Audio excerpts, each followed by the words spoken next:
Hey everyone, welcome back to another episode of the QRL Show, the place where you come for the crypto and stay for the quantum. On today's episode, it's kind of a little bit more of a fun, get to know Joseph episode. So the premise for this episode is myself and Michael Strike, from co-host of the QRL Show. We're joined by Dr. Joseph Kearney. For those that haven't seen Joseph on a piece of content, he's a post-quantum cryptography expert.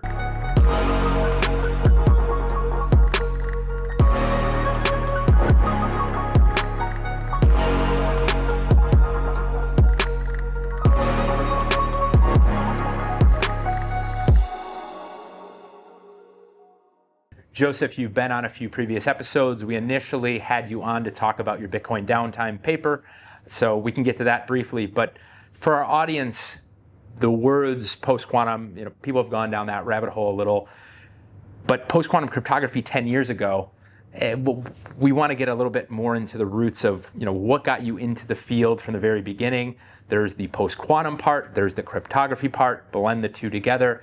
So let's first start out. I want Michael to jump in with some questions here too, but I want to start out with, first off, who are you and what got you into post-quantum cryptography from the beginning? And then let's start from the start absolutely. there. So I'm Joseph Kearney. I'm post-quantum cryptography specialist, specifically around how quantum computing affects blockchains and the issues there within. It's a pretty complex topic and it's really exciting. But I suppose what got me into it was I actually was back in 2015.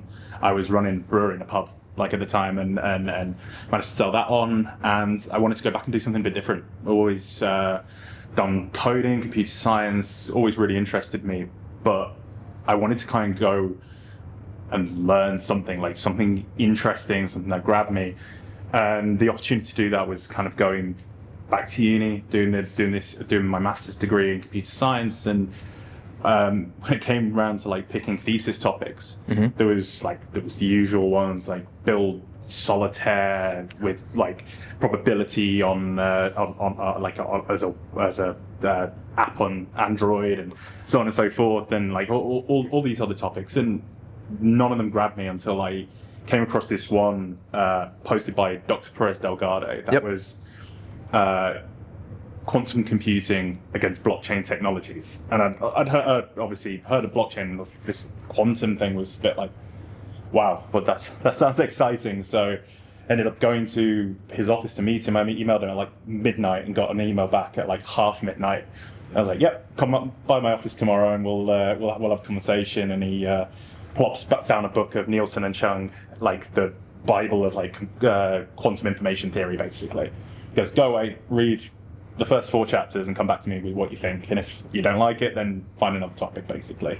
And that's really how it began. It was kind of jumping, it's the goal that I went into that master's degree with, finding an area that I'm really, really interested in. And it stuck pretty much straight away. Yeah. How much did you know about quantum before you even looked into it? Nothing. No, absolutely nothing. A little bit from physics when I was at school, but that's very much building on that, when you did that today in 2026, of course, everyone in the blockchain space, it's becoming more of we know what that means. We think this is important. 10 years ago, was it thought of as, that's a very kind of, hey, that's important, but it probably didn't have the same association with blockchain. What is maybe jumping a little forward, we'll jump into your papers briefly, but how have you seen it evolve over the past decade in terms of going from then to now? Because a lot has happened in between, but especially on the blockchain side. So at that time, there was literally one paper. There was one paper by Argual et al. Looking at Bitcoin, the potential for quantum attack on Bitcoin, and it was I'd argue the foundational paper of that field, and it was that was the space. And to be honest, that was very much the space until 2 years ago. I'd say it was me, Carlos, QRL, and maybe a couple of other people that were looking at this area. And I think it was quite an interesting thing, and it's disparaging by any stretch, but the computer science side, the blockchain side of people that paying no mind to it.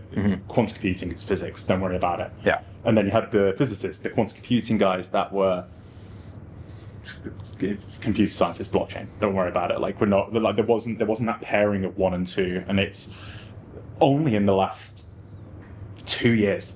Yeah. 2 years that anybody apart from a select group of people has been involved with it. Yeah, and when you hear the word, someone says, I'm a cryptographer, and then having post-quantum before that, can someone that is a cryptographer, do you see some of them more so in the coming years, see more of them go down the road of, hey, we really got to pay more attention to this post-quantum thing too? How do you see it? That's a very open-ended question, but how have you seen that maybe evolve? Because within different universities, obviously, there's probably a bit more both interest, and there's much maybe within the form of grants or academic research in terms of, hey, this is a very interesting green field of potential, so we think this is worthwhile. 1 or 2 questions within that, but how are you seeing it? I think I see it almost as in, if you're a software developer and you're not utilizing AI, it's a similar equivalence in the fact that all cryptography, it's no longer going to be post-quantum cryptography in 5-10 years. It's going to be just cryptography. Yeah. Like it's no longer going to be. I mean, RSA, ECC, ECDSA. They're all going to be. I mean, they're going to be defunct in 2030. They start getting depreciated. In 2035, completely removed from usage. Like, it's. Yeah. Post-quantum cryptography will become cryptography in some aspect or another. Like, that's kind of my view on it. I think, obviously, this has been research. I mean, this is how cryptography has generally always been. It's started with the research in the universities, and if you look through the NIST list of the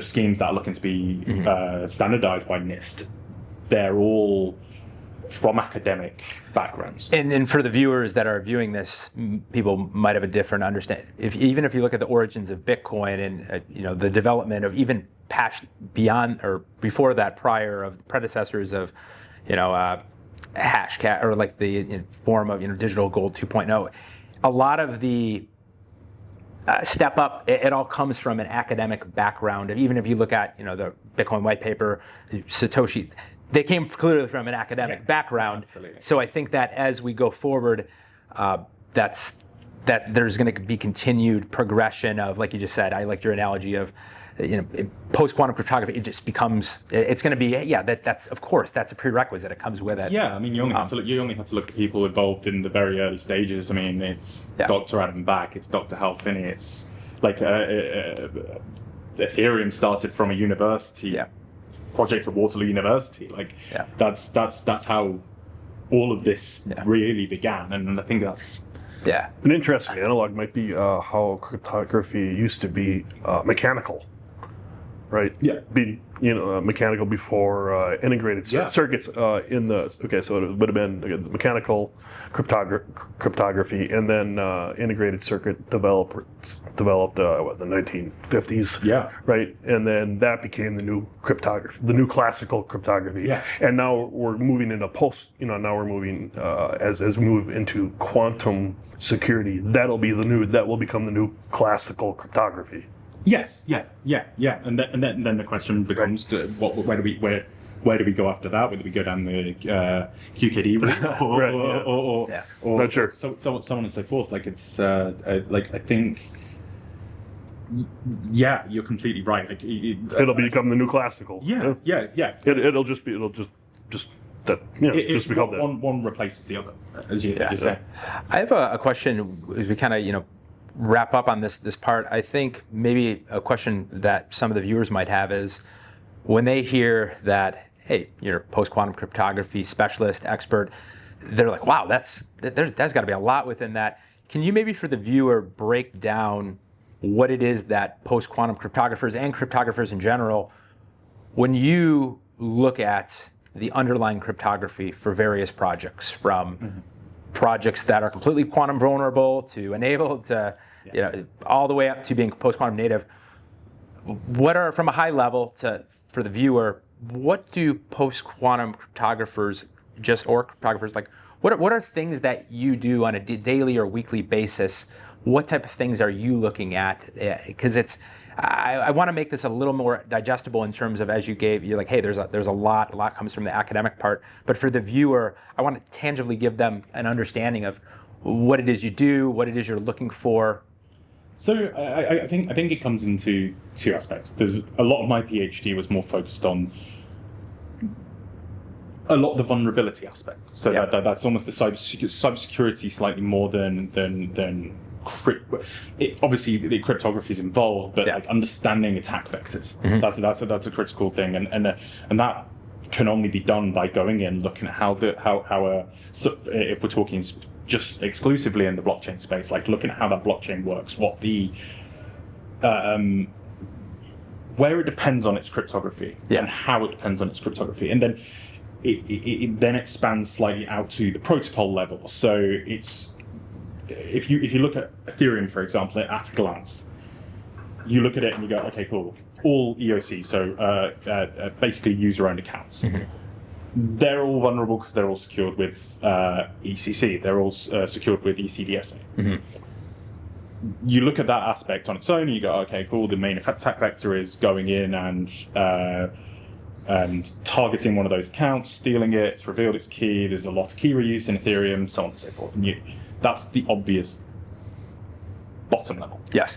But then it's looking at the whole ecosystem, like looking at, okay, cool, but what else can I do? What if I it's putting yourself in the mind of an attacker. What's the optimal strategy? What, like, and you don't necessarily think of it just in profitability. You look at it in disruption and so on and so forth. Yeah, and by attacker could be individual. All they're under the spectrum could be government, state, there's everything in between.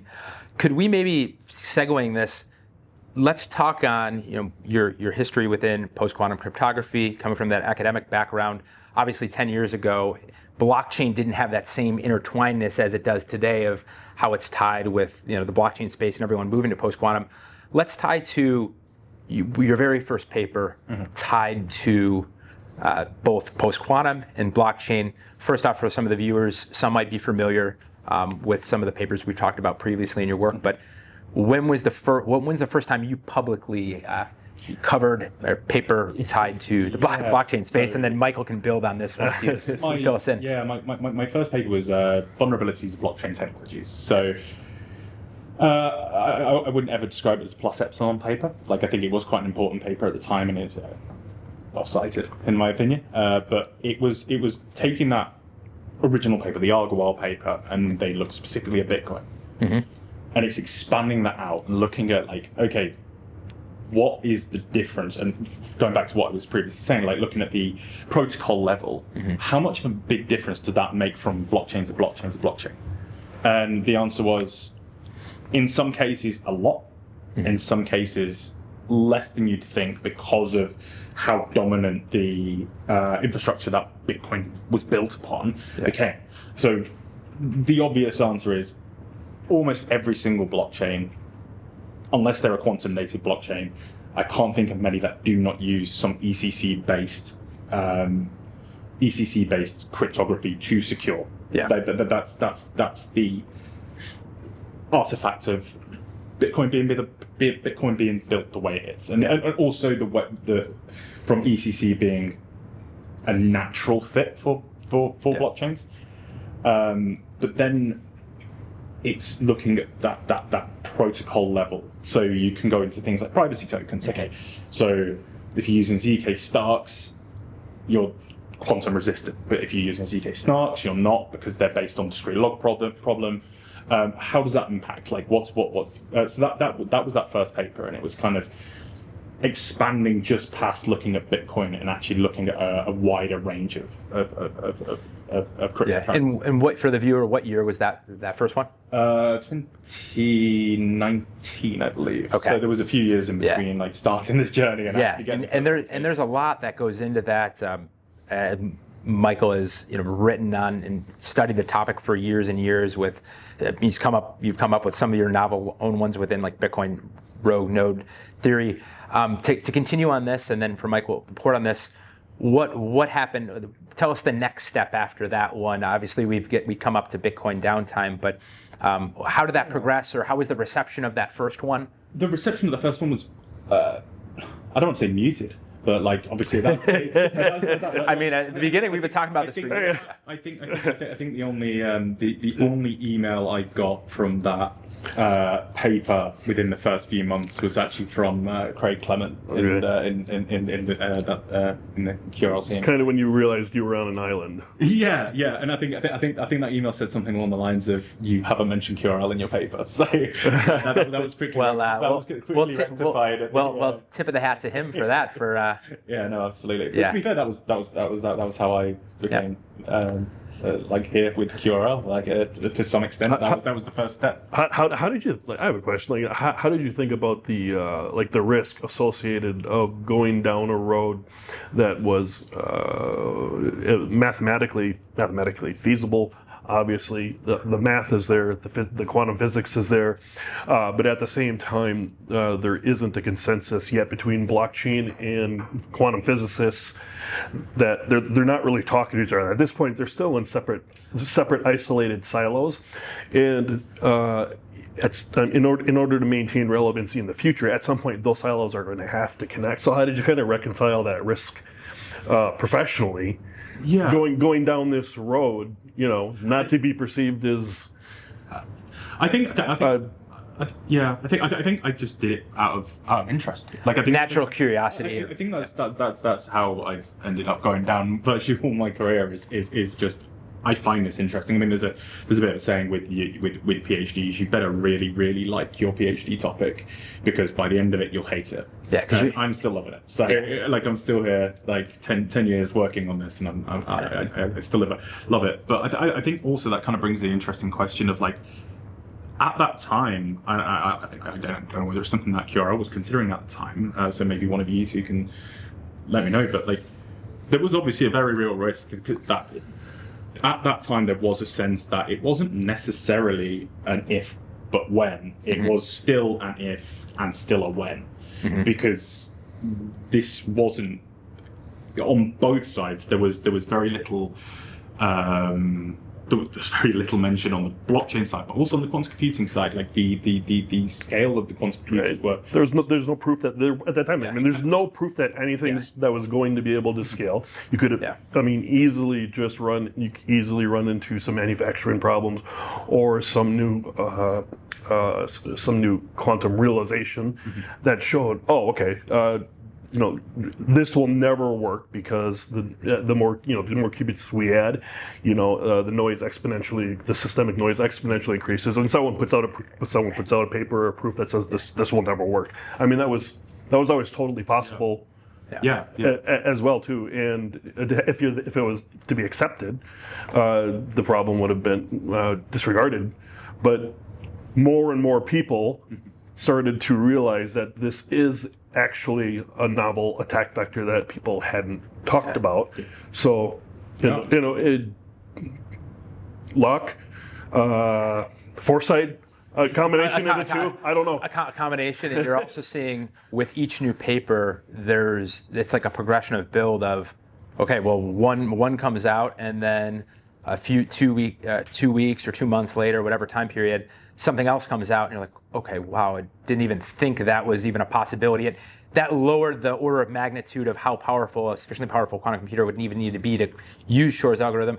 So whether it's 3 months, 6 months, 9 months, and then like beyond, you can generally see the direction of where the puck is headed towards, and you don't have to just trust, obviously, any of our opinions. It's more so just looking at the macro of where is the direction of what the foremost experts across the field are seeing, and then that direction of what the actions people are saying, more so than what that kind of leads to the direction. Well, what are governments doing?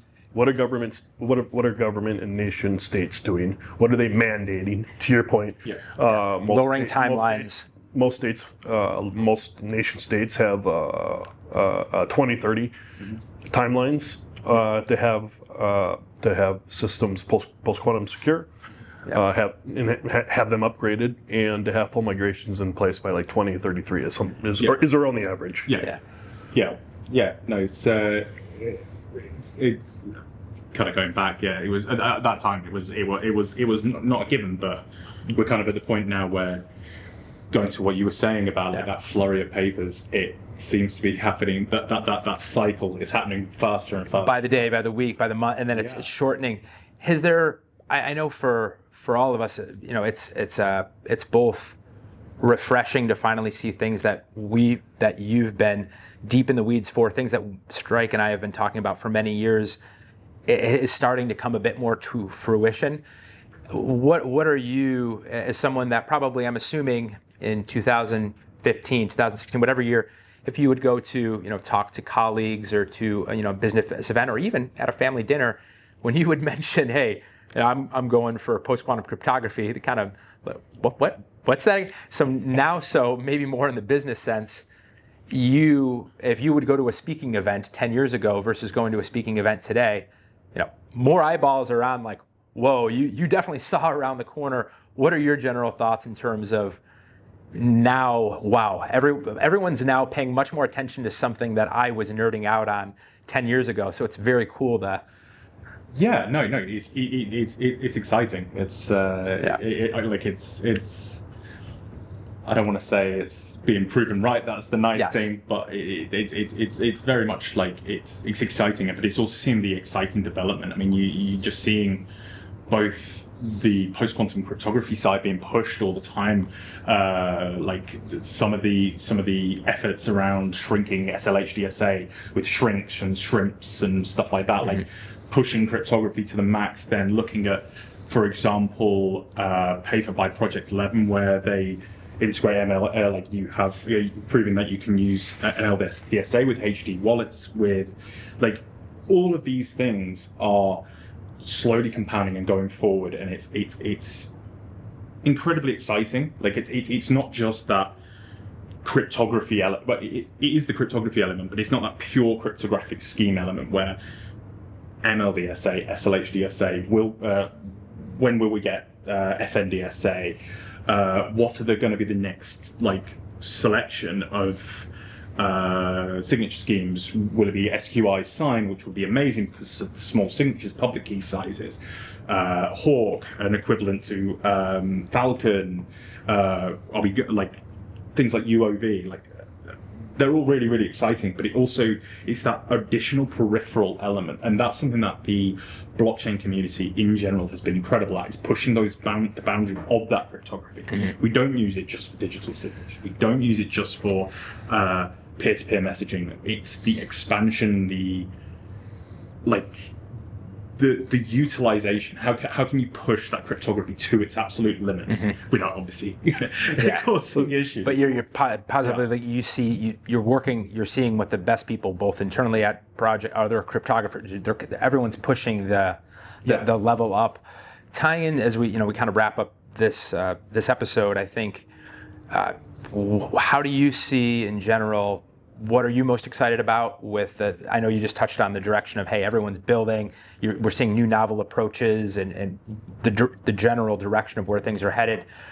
For viewers, obviously, whether they're very technical or maybe they're passionate about space in general, what are maybe some things that they can look forward to overall? Obviously, you have projects that are post-quantum native. There's some other elements.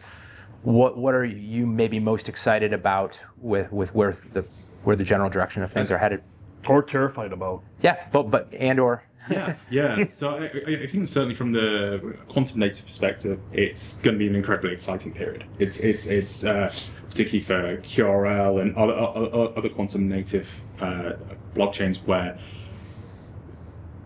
at the forefront with no risk of this and being able to just go out and build infrastructure that's fully post-quantum secure, blockchain related, like infrastructure is incredibly exciting. It's like a new, it's a blue ocean in terms of what can be built. It's a completely untrodden space. Yeah. From the other perspective, it's going to be exciting to see how some of the quantum vulnerable chains and the quantum enabled chains, how they go forward with this migration process. Yeah. Kind of going to that terrified point, that it's equal excitement and being terrified, like the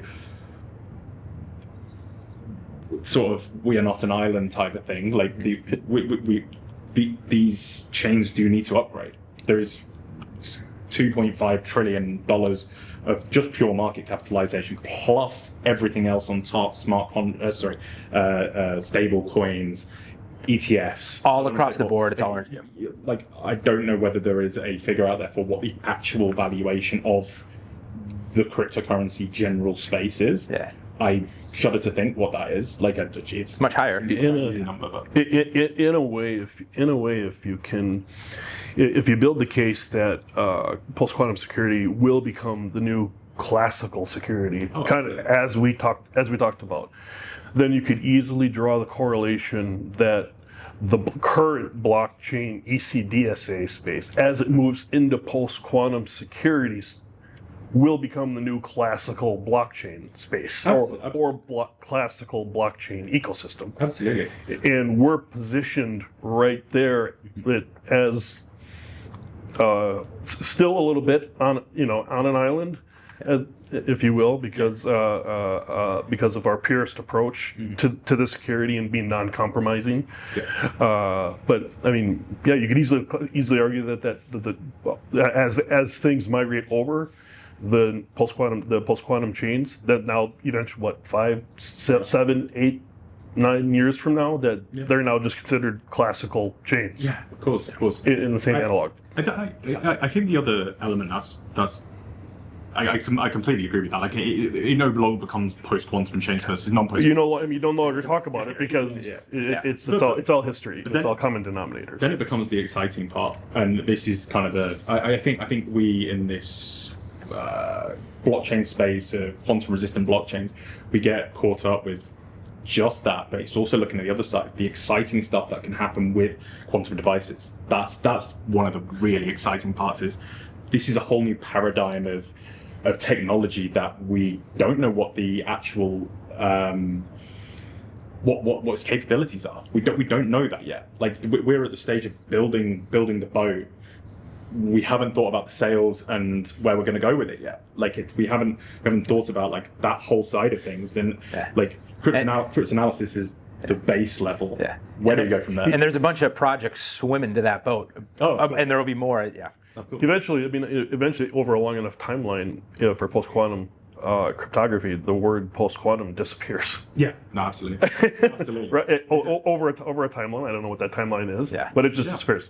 Yeah, no, absolutely. Right? Yeah, no, completely. In the same way, integrated circuits took over, and it's this evolution of technology and where things go over time.